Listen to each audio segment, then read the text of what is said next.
지난 창세기 27장에서는 족장의 리더십이 이삭에게서 야곱으로 교체되는 과정에서 가족 안에서 심한 편애와 속임과 거짓이 난무해서 에서와 야곱 친형제들 간에 살인사건이 일어날 수도 있는 심각한 상황이었다는 것을 우리는 살펴봤습니다. 장자권을 가지고 그렇게 형제 간에 의가 갈리고 상한 것을 보았습니다. 이제 이삭과 리브가는 에서가 장자권을 동생 야곱에게 빼앗기고 이 에서가 분노에 차서 동생 야곱을 죽이려는 것을 알고는 야곱을 축복하면서 외삼촌 라반의 집으로 보냅니다. 이제 야곱은 지금 살고 있는 브엘세바에서 약 800km 떨어진 밧다마람이라는 곳으로 먼 길을 떠납니다. 그런데 야곱이 처량하게 이렇게 브엘세바에서 한 80여 킬로 떨어진 곳이 베델이었는데 그 베델에서 돌을 베고 잠을 자다가 꿈에서 하나님을 만나게 됩니다. 800여 킬로를 가야 하는 멀고 또 험한 그 길 가운데 얼마나 두려움과 걱정과 무서움이 가득 찼겠습니까?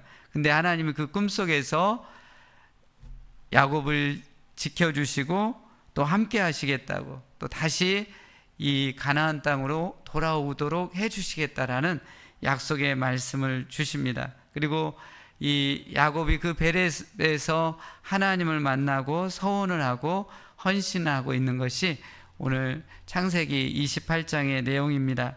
그러면 오늘 창세기 28장을 통해서 하나님께서 우리에게 들려주시고자 하는 말씀을 듣기를 원합니다. 첫째로 우리는 우리 자신과 자녀를 전능하신 하나님께 맡겨야만 합니다. 우리는 우리 인생 또 우리 자녀도 때가 되면 하나님께 송두리째 맡겨야 한다는 것입니다. 오늘 이삭과 리브가는 큰아들 에서가 동생 야곱을 죽이려는 것을 알고는 야곱을 몰래 불러서 축복해 준 다음에 밧다마람이라는 외삼촌 라반의 집으로 가라고 합니다. 성경에 밧다마람이라고도 하고 하란이라고 하는데요. 밧다마람은 아람의 평원이라는 뜻이에요. 그러니까 광범위한 게 밧다마람이고 그 밧다마람 중에 한 성읍이 하란입니다. 정확한 것으로 하면 하란으로 이렇게 보내고 있습니다. 야곱이 지금 살고 있는 곳은 브엘세바이고 하란까지 이제 800km를 한 달 정도 넘게 걸어서 가야 하는 멀고 험한 길이었습니다. 야곱은 형 에서와 같이 사냥을 잘하는 사람도 아니었어요. 날렵하고 외향적인 사람이 아니라 늘 어머니 일 도와주면서 집안에 있었던 다소 유약한 사람이었습니다. 이삭과 리브가가 이런 유약한 야곱을 멀고도 험한 800km를 이렇게 떠나보내려고 하니까 얼마나 마음이 아프고 괴롭겠습니까? 비행기를 타고 차를 타고 가는 것도 아니고 혼자서 그것도 800여 킬로를 걸어서 가야 하는 그런 길이었습니다. 그런데 아버지 이삭은 이 아들을 떠나보내는 것이 너무 아프고 힘들다는 걸 알았어요. 아마 여기 계신 분들 중에 자녀들을 이렇게 대학생이 돼서 떠나보내는 분들은 그 마음을 조금 알 겁니다. 저도 텍사스에서 이곳에 오면서 첫째, 둘째 이렇게 떠나보내는 것이 너무 쉽지가 않았어요. 쉽지가 않았고 이게 또 부모가 되어가는 그런 과정이구나라는 것들을 보게 되었는데 여하튼 저희하고는 비교 안 될 정도로 이삭과 리브가는 그 막내 아들 야곱을 떠나보내야 한다는 것, 그것도 쉽지 않은 길, 험난한 길로 가야 한다는 것을 했기 때문에 마음이 아팠지만 이 아버지 이삭은 그런 인간적인 마음을 내려놓고 야곱을 전능하신 하나님께 맡기고 축복하면서 떠나보냅니다. 야곱은 지금 부득이하게 형 에서의 그 죽임으로부터 피하기 위해서 부득이하게 떠나고 있는 것처럼 떠나고 있습니다. 근데 실상은 지금 이때 야곱이 부모님을 떠나서 외삼촌 집으로 가는 것이 야곱에게 또 집안에게 두루두루 유익한 그런 때였던 것을 또한 보게 됩니다. 왜냐하면 야곱이 장자권을 받고 이제 믿음의 조상으로 되어야 하는데 지금 야곱의 모습 속에서는 믿음의 거인이 될 수 있는 환경이 안 돼 있어요. 지금 야곱은 다소 유약하고요, 또 속임과 거짓말에 능숙하게 지금 있는 자입니다. 그런 모습으로는 믿음의 조상, 믿음의 거인으로 이렇게 바뀔 수가 없는 거예요. 그래서 영적인 성숙과 인격적인 성숙, 또 생활의 삶의 성숙이 야곱에게 필요한 타이밍에 또 하나님께서 절묘하게 그런 것들을 합력해서 선으로 이끌어가는 것을 보게 됩니다. 그리고 지금 야곱은 나이가 77세예요. 노총각을 이미 훌쩍 지난 77세인데도 아직 결혼을 못한 상황이에요. 그리고 이 브엘세바는 가나안 땅이거든요. 거기에서는 이방 여인, 이방신을 섬기는 이방 여인을 결혼을 못해요. 그래서 어차피 외삼촌 집인 하란으로 가서 배우자를 또 만나야 하는 상황입니다. 지금 야곱은 형의 그 공격으로부터 부득이하게 피해서 마음의 분노 가운데 이렇게 하란을 향해 가고 있지만 하나님은 그 전체적인 그림 속에서 야곱에게 가장 좋은 그런 성숙의 과정으로 또 가서 라헬을 만나게 되는, 배우자를 만나게 되는 그런 종합적인 과정들을 다 보시면서 하나님께서 지금 이끌고 가는 것을 보게 됩니다. 만일 이삭과 리브가가 야곱을 부모님의 품 안에 두고 떠나보내지 않았다고 한다면 야곱은 어떻게 되었을까요? 아마 야곱은 평생 유약한 자가 됐을 거예요. 그리고 속임과 거짓을 털어낼 수 없는 자로 남아 있었을 것입니다. 그렇게 되다 보면 믿음이 연약한 자로 믿음의 조상다운 믿음의 거인의 삶을 살지 못했을 것입니다.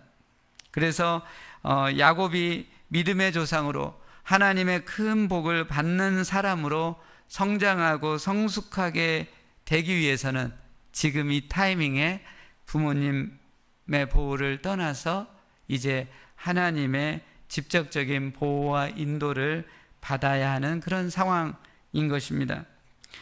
이삭은 전능하신 하나님의 이름으로 야곱을 축복하면서 야곱을 하나님께 맡기고 또 야곱도 이제는 부모님의 보호와 도움이 아닌 전능하신 하나님께 자신의 인생을 던지고 나갔기 때문에 야곱의 인생에 고난이 좀 있지만 새로운 지평이 열리고 믿음의 조상으로 나갈 수 있는 계기를 마련한 것을 보게 됩니다.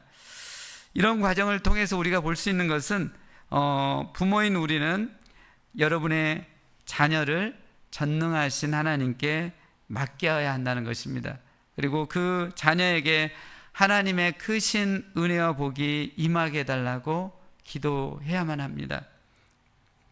부모님은 자녀들이 믿음의 사람, 큰 인물이 되도록 하기 위해서 부모님을 떠나 때가 되면 세상을 향해 나가도록 해야만 합니다. 근데 부모님이 무작정 자녀들을 세상으로 떠나보내면 자녀가 복을 받고 발전을 하고 성장을 하는 것이 아닙니다. 세상을 향해 떠나보낼 때 전능하신 하나님의 이름으로 자녀를 축복하고 전능하신 하나님께서 그 자녀를 지켜주실 것을 깨워서 기도하면서 떠나보내야만 합니다. 만일 우리 자녀들이 죄악과 유혹이 심한 세상으로 이렇게 떠나보내면서 하나님의 보호와 도움을 받지 않고 나간다면 얼마나 끔찍한 일이겠습니까? 우리 부모 세대가 살았던 시대하고 상상할 수 없을 정도로 비교 안 되는 이 유혹과 죄악이 판을 치고 있는 시대가 우리 자녀들의 시대입니다. 근데 우리 자녀들을 아무런 하나님의 보호와 인도함, 축복을 구하지 않고 그냥 떠나가라고 한다면 자녀들은 온전하게 쓸 수 없게 됩니다. 한국에 있는 부모님들이 아메리칸 드림을 꿈꾸며 자녀들을 미국에 많이 보내고 있습니다. 하지만 그 자녀들이 미국에 와서 다 잘하는 건 아닙니다. 적응을 못하고 또 신앙이 있던 사람들이 신앙을 다 잃어버리고, 제가 아는 어떤 분은 한국에서 잘 이렇게 신앙과 교육이 안 돼가지고 미국으로 홈스쿨로 해가지고 보냈는데 그 홈스쿨 집안이 몰몬교 집안이었어요. 그래가지고 그 고등학생 애가 몰몬교에 빠져버린 거예요. 부모님은 크리스찬이신데. 그래서 신앙도 잃어버리고 한동안 계속 자녀를 놓고 기도한 것을 보았습니다. 혼자 험난한 유학길로 잘 될 것 같고 왔지만 이곳에서 심한 우울증과 정신질환 또 자포자기를 하는 경우가 얼마나 주변에 많이 있는지 모릅니다. 그런데 왜 자녀들이 이 유학에 와서 부모님의 바람과는 정반대로 그들의 마음과 삶이 무너지는 것일까요? 성공해 보려고 쉽지 않은 미국 유학생의 길로 들어왔는데 부모님의 높은 기대와 자신의 한계 속에서 답을 얻지 못하고 마음이 무너져 버렸기 때문일 것입니다. 하지만 부모님이 자녀들을 전능하신 하나님께 맡기고 예수 그리스도의 이름으로 자녀들을 기도해 준다면 우리 자녀들은 그 부모님의 기도를 받고 별과 같이 빛나는 인생이 될 것입니다. 오늘 야곱이 우리가 읽었던 성경 본문 보면 이 베델이라는 곳, 원래 베델이 아니에요. 누스라는 그냥 지극히 아무 의미도 없는 그런 광야예요. 거기에서 돌베개를 자고 있는데 일방적으로 하나님이 찾아오십니다. 이 야곱에게. 야곱이 하나님께 은혜를 구한 것도 아닙니다. 하나님이 잠자고 있는 야곱에게 일방적으로 들어온 거예요. 왜 그랬을까요? 이삭과 리브가의 강력한 축복을 받고 또 이삭과 리브가가 그 먼 길 떠나는 야곱을 위해서 얼마나 매일같이 기도를 하고 있겠습니까? 그 부모의 기도 덕분에 야곱이 하나님을 만나게 되고 별과 같이 빛나는 인생으로 바뀌는 것을 보게 됩니다. 저는 그러면서 다음 주부터 중보기도 모임을 정말 하고 싶은 마음이 있어요.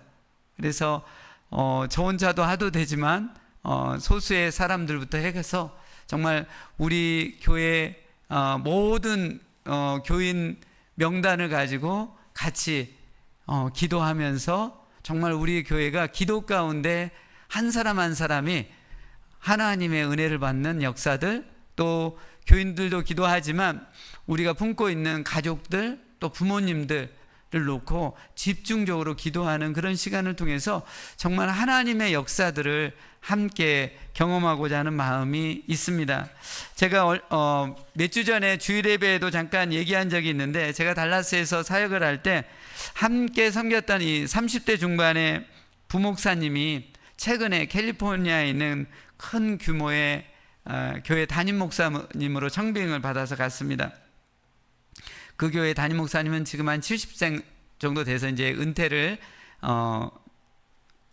내년 정도에 이게 하게 되는데, 그 담임 목사님 성함이 위성교 목사님이신데 제가 한번 찾아봤어요. 그랬더니 이분이 MU에서 경제학 박사를 받으셨더라고요.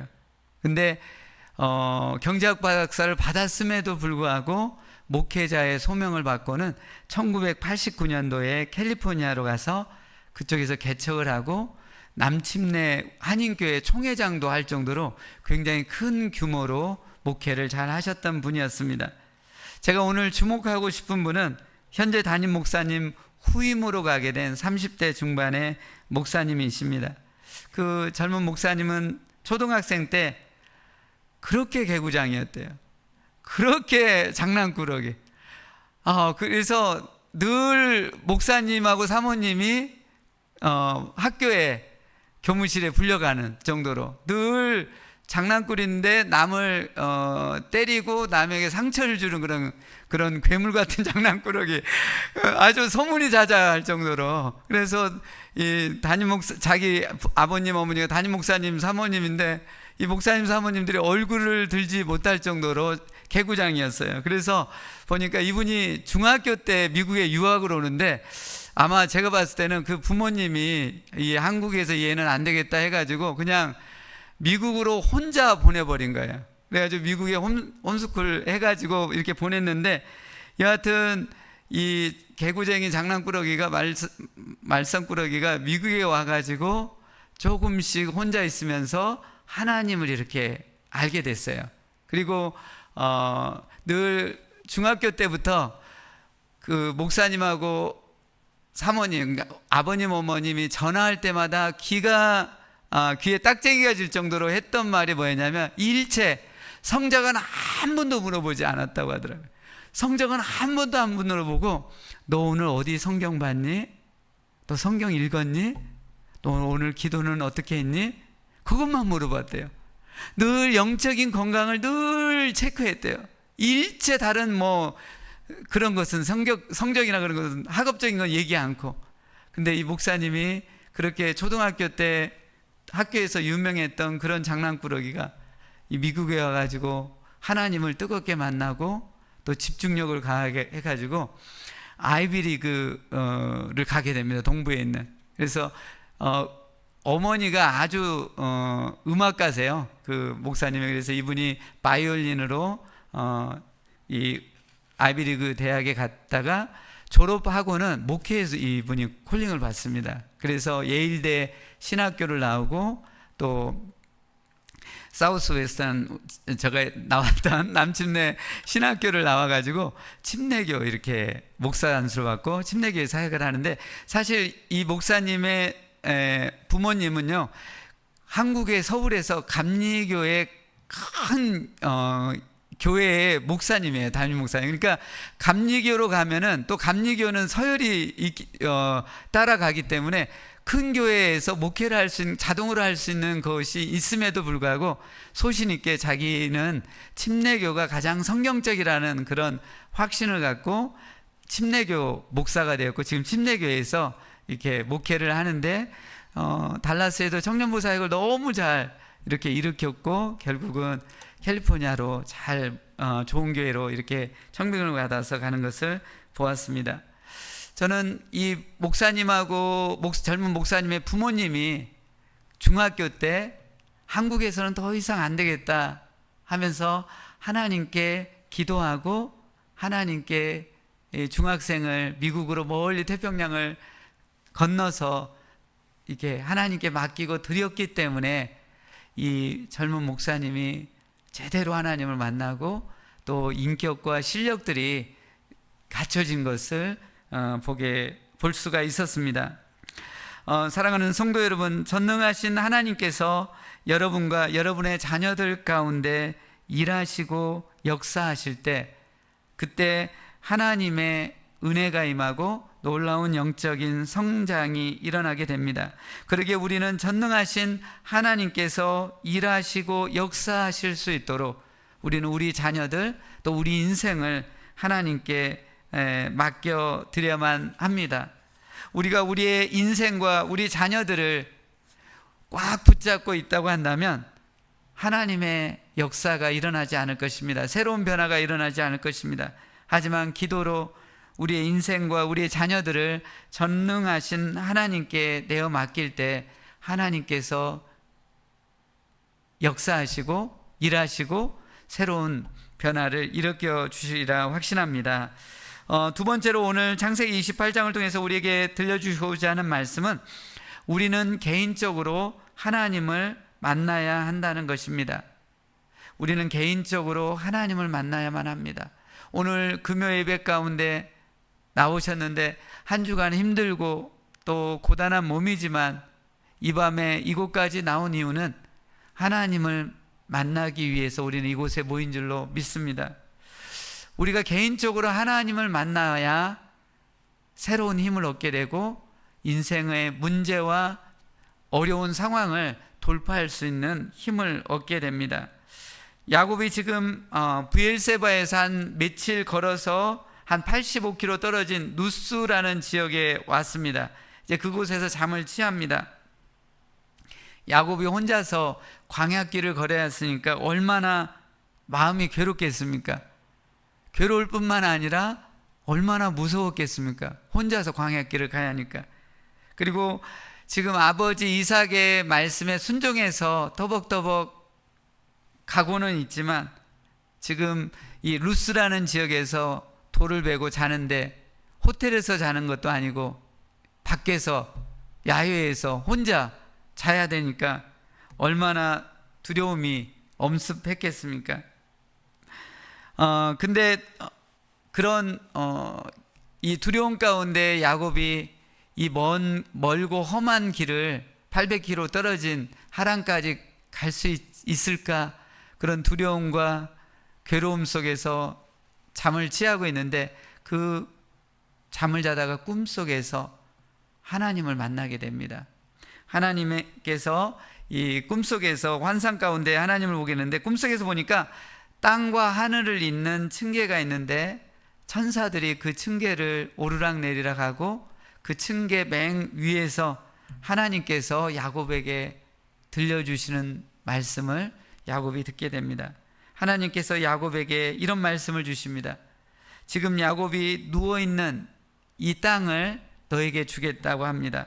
그리고 야곱 너의 자손이 땅의 티끌과 같이 많아지고 모든 백성이 야곱과 그 자손으로 인해서 복을 받을 것이며 이제 먼 길을 가지만 하나님이 지키시고 다시 이곳으로 와서 살게 해주시겠다라는 그런 위로의 약속의 말씀을 들려주십니다. 야곱이 잠에서 깨어납니다. 그리고 하나님의 말씀을 선명하게 들은 것을 깨닫고 그곳을 누스 지역인데 베델이라고 이름을 짓습니다. 베델은 하나님의 집이라는 뜻입니다. 그곳을 베델, 하나님의 집, 하늘로 들어가는 문이라고 고백을 합니다. 야곱이 지금 잔 그곳은 루스라는 뜻은 이 아몬드 나무라는 뜻을 갖고 있다고 합니다. 아몬드 나무. 그냥 지극히 평범한 지역 이름이었는데 그곳에서 하나님을 만나니까 지극히 평범한 이름도 없었던 루스가 베델로 바뀌게 되는 것을 보게 됩니다. 그래서 베델은 지금 교회 이름 중에 가장 많은 것 중에 하나가 베델교회일 거예요. 하나님의 집, 베델교회. 루스가 베델로 바뀌게 되는 결정적인 것, 그냥 지극히 평범하고 이름도 없고 그랬는데 하나님을 만나니까 거룩하고 특별하고 유명한 게 바뀌는 것을 볼 수 있습니다. 야곱은 하나님을 만나기 전까지는 하란까지 어떻게 내가 갈 수 있을까 걱정과 두려움이 많았지만 오늘 베델에서 하나님의 말씀을 듣고 하나님을 선명하게 만나고는 베델의 마음이 180도 전환하게 됩니다. 이제 하란까지 담대함 갖고 평안하고 희망을 갖고 나간 것을 볼 수 있습니다.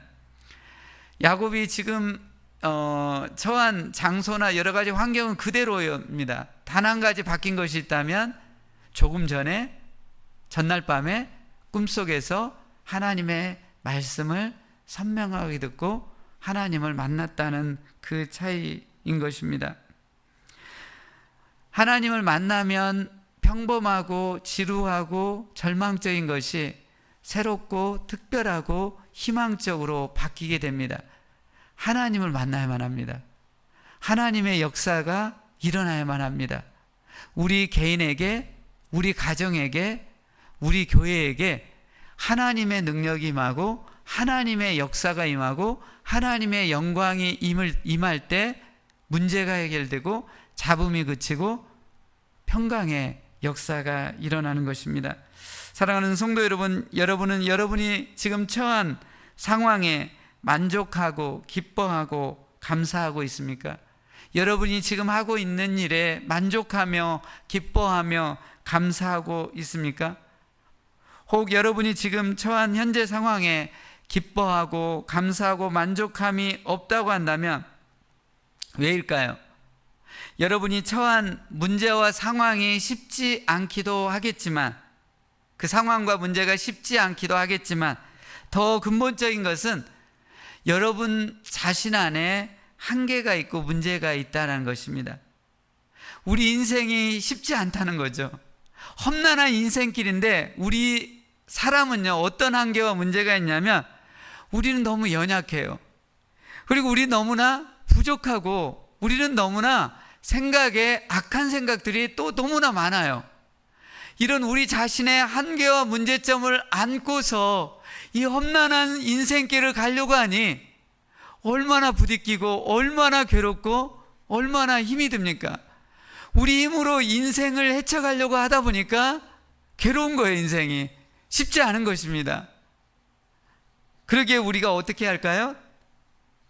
우리 연약하고 부족하고 또 악한 우리가 험난한 인생길을 어떻게 극복하면서 만족하고 기뻐하고 감사하는 인생이 되게 할 수 있을까요?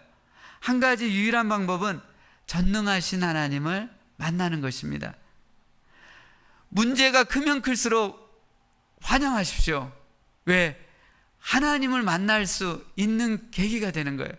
문제가 큰데 하나님께로 안 나오면요, 마음이 망가져요. 마음이 깨져버립니다.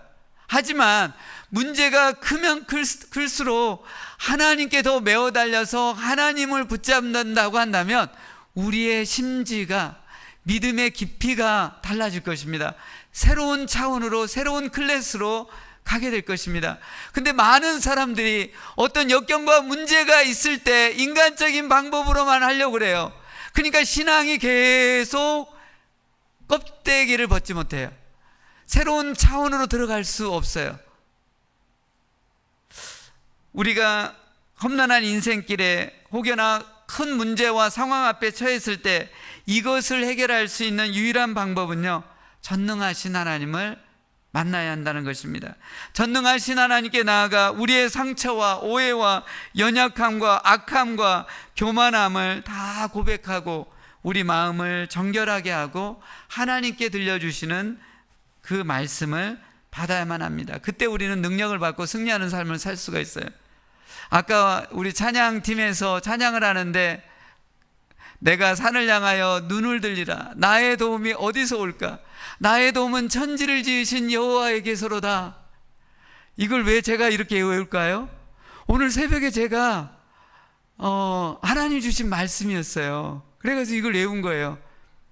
평소에 이렇게 못 내요. 그러니까 대략은 알아도 제가 이렇게 다 영어로도 다 외웠는데 죄송합니다. 조금 까먹었어요. 그래서 영어랑 아침에 하나님께 이렇게 기도하는데 1시간 넘게 하나님의 말씀을 구하면서 기도하는데 제 깊은 영혼 깊숙이 하나님이 이 말씀을 집어넣어 주시더라고요. 시편 121편 1, 2절.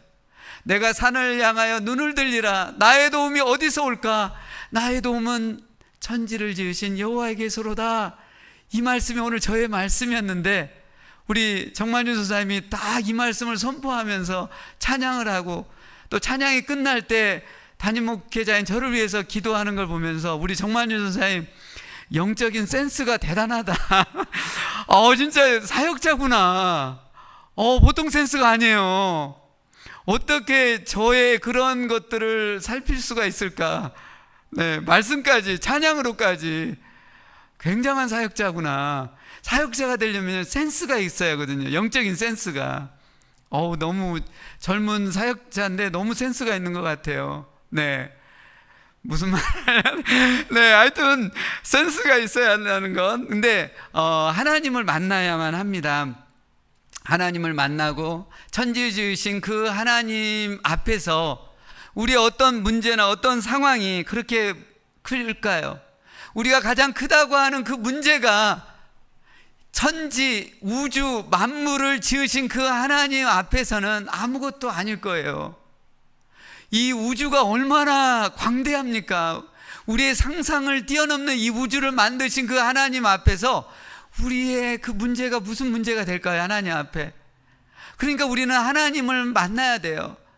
하나님으로 우리의 마음을 꽉 채우면 그때 우리의 문제나 상황은 별거 아니게 돼요. 이거 가지고 내가 이렇게 우물쭈물했네? 아무 문제도 아닌 건데 전능하신 하나님의 은혜와 영광이 내 마음 가운데 임하기 때문에 그렇습니다. 제가 20대 때 대학을 좀 졸업하고 군대 갔다 와서 저도 직장 생활을 자동차 회사에서 3년 정도 했습니다. 그래서 1년 반은 제가 화학공학을 했기 때문에 전공을 살려서 페인트샵에 있었어요. 그래서 페인트샵에서 1년 반을 엔지니어로 있었습니다. 자동차 회사의 페인트샵을 여러분 우습게 여기시면 안 돼요. 뭐 페인트 그냥 붓 가지고 이렇게 칠하는 데가 아니에요. 페인트샵에 일하는 직원들이 한 500명 정도 됐어요. 1부, 2부까지 있어가지고 한 500명 정도 엄청난 많은 인원들이 이 페인트를 칠을 합니다. 붓 가지고 칠하는 데가 아닌 거예요. 근데 거기서 제가 엔지니어로 있다가 제가 오랫동안 직장 생활할 마음은 없었어요. 이게 내 앞으로 사역자에 도움이 되겠다라는 마음이 있어가지고 엔지니어로 있다가 자동차 영업에 그 기회가 생겼어요. 그래가지고 제가 자동차 영업을 신청해서 하게 되었는데, 근데 그 영업을 할 때가 어떤 때였냐면 IMF 때였어요. 그러니까 그 IMF 때 누가 차를 사요? 영업 세일즈맨도 가가지고 차를 사면 안 된다라고 해야 하는 그 시점에 저는 자동차 영업을 해야 했으니 얼마나 쉽지 않았겠습니까? 제가 인천에서, 연고도 없는 인천에서 이렇게 했었는데 1년 반 영업사원을 하는데 앞이 캄캄했어요.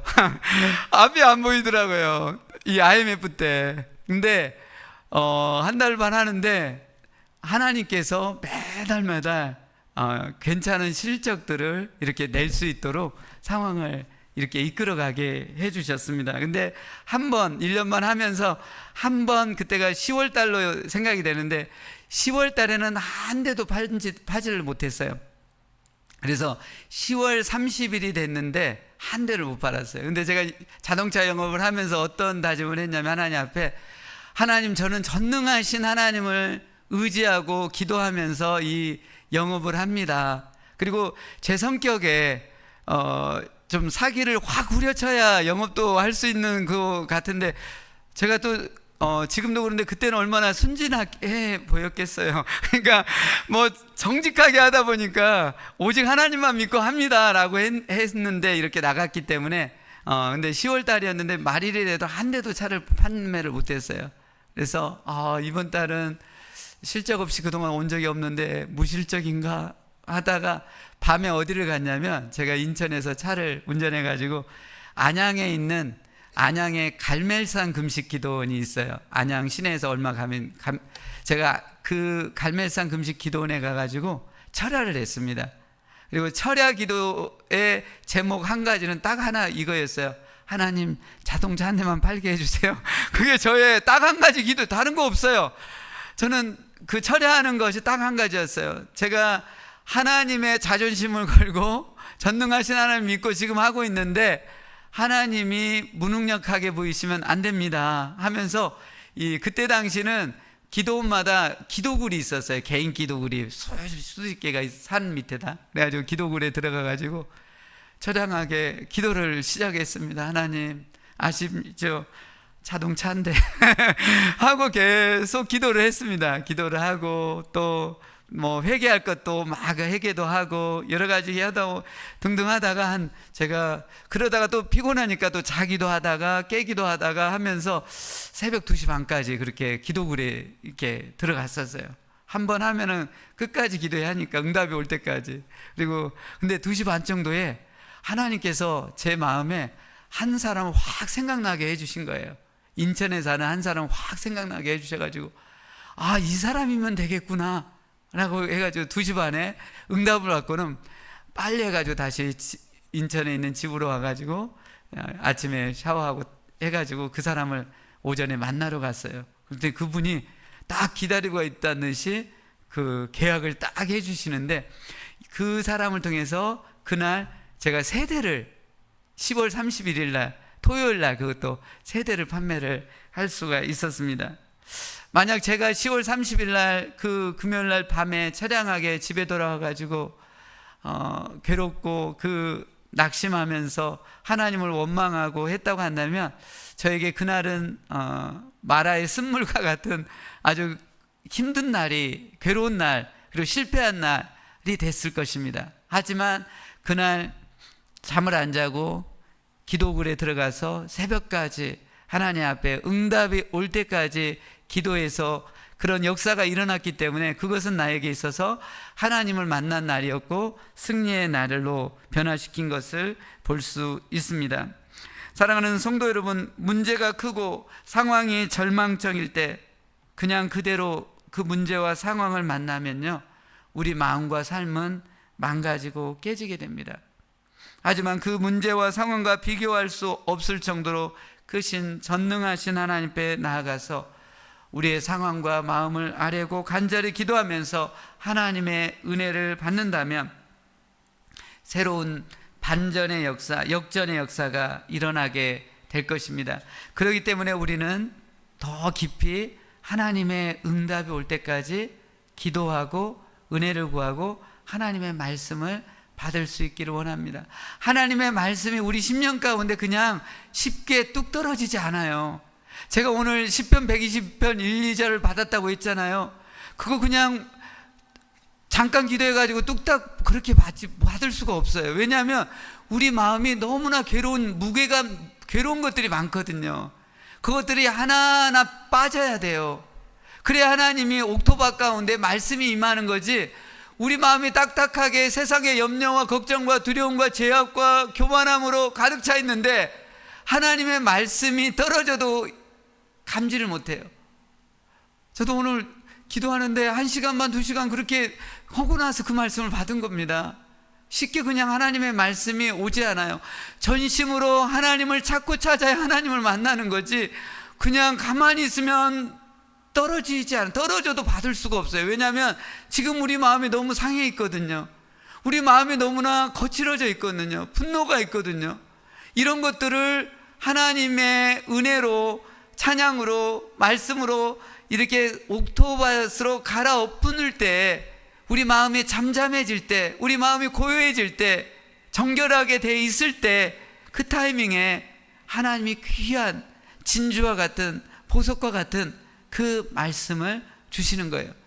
우리 신앙생활에 있어서 가장 믿음을 키우고 가장 능력을 받는 때가 언제냐면 진주와 같은, 보석과 같은 그 말씀이 내 심령 가운데 불같이 떨어지는 거예요. 그런 경험을 할 수 있기를 원합니다.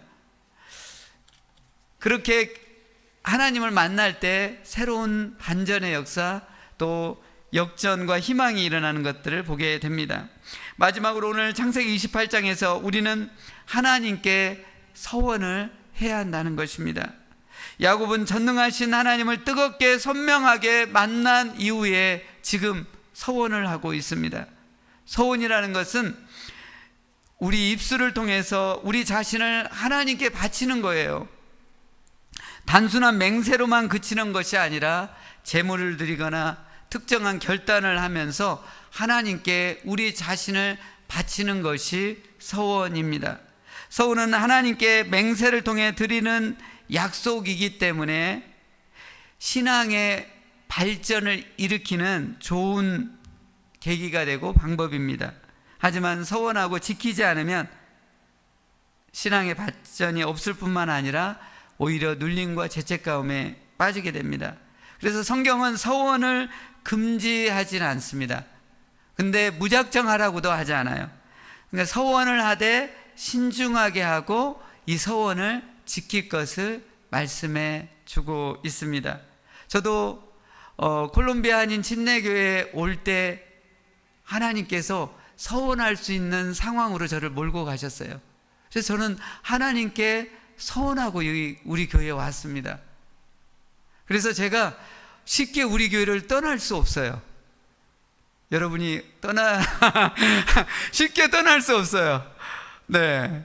왜냐하면 하나님께서 그런 상황으로 몰고 가셨고, 하나님께 저는 진짜로 죽을 상황에서 하나님께 서원을 하고 왔기 때문에 하나님께 그래서 목회를 하더라도 그냥 쉽게 하고 싶지는 않아요.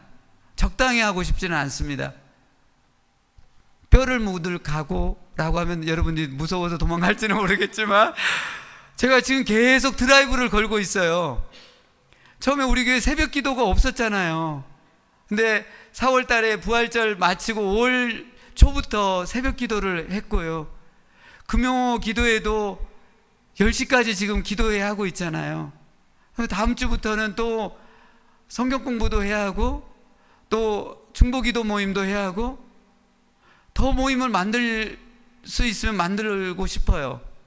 제가 대학교 때 3학년 4학년 때 제일 바쁠 때 제가 계속 얘기하잖아요. 대학교 3학년 4학년 때만큼 바쁜 때는 없었던 것 같아요. 근데 그때 아침에 1시간씩 큐티 모임하고 밤에 2시간씩 기도 모임하고 금요일 날은 새벽 3, 4시까지 철회하며 기도했어요. 우리 교회 기도 모임이 더 뜨거워질 수 있기를 원합니다. 그리고 더 기도하는 사람들을 통해서 우리 교회가 더 하나님의 영광이 임할 줄로 확신합니다. 그래서 하나님의 교회가 오늘 계속 나오고 있지만 이 베델인데요. 이 베델은요 하나님의 집이지만 이 베델이 예표하는 것 미리 나타내 보이는 게 뭐냐면 신약 교회입니다. 신약 교회는 베델입니다. 하나님의 집입니다. 하나님을 만나는 곳이 교회입니다. 그래서 교회에서는요 하나님 만나야 돼요. 하나님 만나는 것이 가장 영광스럽고 가장 중요하고 가장 큰 거예요. 근데 하나님 만나는 것보다도 어떤 이벤트나 어떤 회의가 부각되면요 교회는 말이 많아집니다.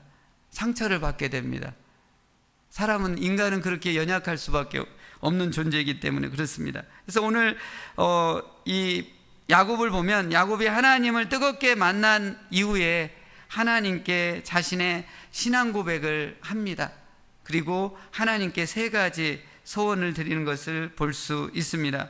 오늘 20절 말씀에 보시면 제가 한번 읽어드리겠습니다. 20절 말씀에 보면 야곱이 서원하여 이르되 하나님이 나와 함께 계셔서 내가 가는 이 길에서 나를 지키시고 먹을 떡과 입을 옷을 주시어 내가 평안히 아버지 집으로 돌아가게 하시오면, 여기서 좀 조건절로 이렇게 해석이 되는데 성경 원어적으로는 지금 야곱이 하나님을 뜨겁게 만나고 하나님과 흥정하듯이 이거 해주면 내가 이렇게 서운하겠습니다 그런 식이 아니고요, 원어적으로는 이것은 조건절이기보다는 강한 확신과 그 희망, 소망을 담아서 고백하고 있는 것을 그 의미를 갖고 있습니다. 그래서 이렇게 해석할 수 있습니다. 하나님께서 저와 함께 계시고 제가 가는 이 길에서 저를 지켜주시고 먹을 것과 입을 것을 주시고 제가 안전하게 저희 아버지 집 이삭의 집으로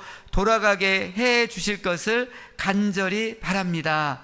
이 신앙 고백을 지금 야곱이 하나님께 하고 있습니다. 이렇게 야곱이 하나님께 신앙 고백을 한 다음에 3가지 서원 기도를 드립니다. 첫째로는 하나님께서 저의 하나님이십니다. 네, 지금 하나님을 뜨겁게 만나고 나서 이 야곱은 더 이상 자기 마음에 다른 신을 두지 않기로 서원을 하고 있어요. 여호와 하나님만이 나의 하나님이십니다. 일평생 이제 저는 다른 헛된 신들 버리고 오직 여호와 하나님만을 믿겠습니다. 그 결단을 지금 서원으로 올려드리고 있습니다.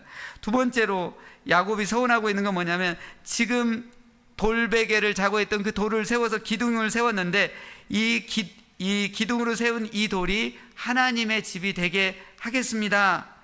이 서원을 해요. 그리고 진짜로 야곱이 20년 만에 하란에 갔다 20년 만에 돌아와 가지고 다시 그 돌 기둥을 세운 그곳에 가서 제단을 쌓고 하나님께 제사를 드리고 하나님을 만나는 하나님의 집이 되게 한 것입니다.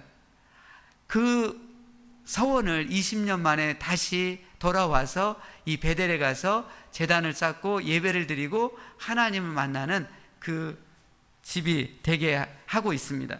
그리고 셋째로는 이 야곱이 11조를 드리겠습니다. 그래서 야곱은 모든 소유의 주인이 하나님이심을 인정하면서 11조를 드리겠다고 서원을 하고 있습니다. 오늘 야곱이 전능하신 하나님께 드린 신앙 고백과 서원을 한 걸 보면서 우리도 전능하신 하나님께 우리의 신앙 고백과 서원을 할 수 있기를 원합니다. 우리는 하나님께서 우리 인생길에 우리와 함께 하시고 우리를 지켜주시고 우리에게 모든 필요를 채워주시고 우리를 영원한 생명의 길, 천국의 길로 인도해 주실 것을 믿고 소망합니다. 이 믿음이 강한 확신 또 강한 소망으로 하나님 앞에 신앙 고백을 드릴 수 있기를 원합니다. 어떤 역경과 문제가 또 칠흑같이 어둡더라도 주님께서 지금 저와 함께 하십니다.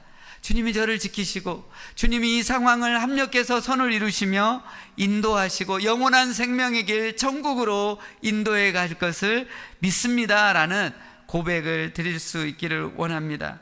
그리고 야곱이 하나님께 드렸던 세 가지 서원을 본받아서 우리도 하나님께서 기뻐 받으시는 서원을 할 수 있기를 원합니다. 첫째로는 오직 예수 그리스도 한 분만을 나의 주님, 나의 하나님으로 모시겠다는 서원을 해야만 합니다. 세상에 어떤 다른 신들과 유혹이 오더라도 그런 것들을 과감하게 버리고 오직 예수 그리스도 한 분만을 일편단심으로 따르겠노라고 하나님께 맹세 고백, 서원을 할 수 있기를 원합니다. 오직 예수 그리스도 한 분만을 사랑하고 따르기로 고백할 수 있는 서원을 할 수 있기를 원합니다. 둘째로는 우리 교회가 하나님을 만나는 집이 되도록 제가 온 마음을 다해서 하나님의 집, 우리 교회에서 예배하고 섬기겠노라고 서원할 수 있기를 원합니다. 지금 야곱이 그 하나님을 만난 그 돌기둥에 베델이 되게 하겠다고 그곳에 와서 진짜로 제단을 쌓고 제사를 드리고 하나님을 예배하는 처소로 만든 것을 보면서 하나님이 이것을 너무 기뻐하시구나 라는 것을 볼 수 있습니다. 사랑하는 성도 여러분, 우리 교회가 베델이 되게 해 주십시오. 우리 교회가 하나님을 만나는 집, 하나님을 예배하는 집이 될 수 있도록 온 마음을 다해서 예배하시고 온 힘을 다해서 우리 교회를 섬길 때 하나님께서 얼마나 기뻐 받으시겠습니까? 먼저 교회에서 하나님을 만나십시오.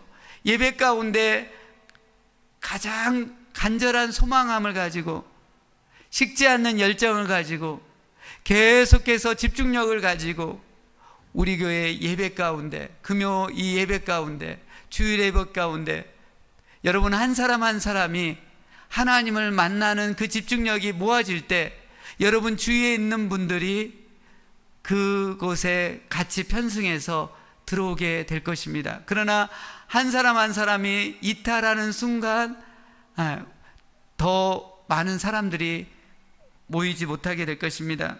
하나님 집인 우리 교회에서 온 마음을 다해 예배 드리고 섬기겠노라고 여러분 서원의 기도를 할 수 있기를 원합니다. 그때 하나님께서 그 서원을 기뻐 받으시고 큰 은혜와 복을 내려주십니다. 그리고 나의 소득의 11조를 하나님께 드리겠노라고 서원을 해보시기 바랍니다. 우리가 지금 살고 있는 지금 이 시대에서 가장 중요하고 가장 필요한 것, 영향력이 가장 큰 것은 재물입니다.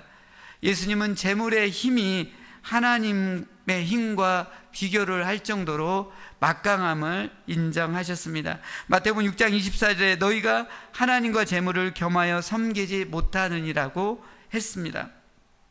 그래서 이 11조를 드리는 문제는 믿음의 문제이고 영적인 싸움입니다.